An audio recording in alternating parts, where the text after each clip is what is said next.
Sao thế em hỡi cất bước quay lưng mà đi, để mình anh cô đơn riêng mang âm thầm lặng lẽ. Gió đông về vội vàng buốt tim đau bơ vơ khóc than, phải làm sao xóa dịu đi những vết thương lòng. Dòng nhật ký này đã ướt đẫm phai phôi, vì anh đã tuôn rơi trên đây bao nhiêu là giọt nước mắt. Vào vị trí của anh em mới biết đau như thế nào, dường như trong em anh cứ như vô hình. Đừng nói gì, về đi với anh hỡi người, để biết ta luôn thương nhau hỡi người.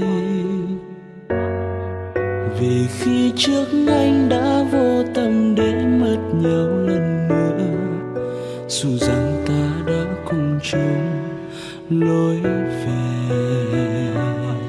Ngày ấy vì đam mê, vợ con để sang một phía, vùi đầu vào chốn phồn hoa không biết lối dừng, để mất đi niềm vui, để mất đi niềm yêu thương. Hạnh phúc mà anh đã cho là mãi mãi. Kể từ ngày đó hai ta chẳng thấy nhau, anh sống ra sao, yêu người thế nào.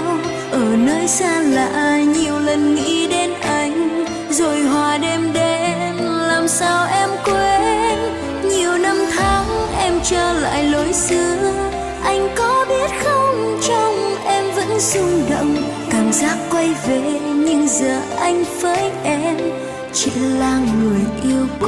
Tình xưa phải dấu từ một buổi chiều, hận buồn mây sớm theo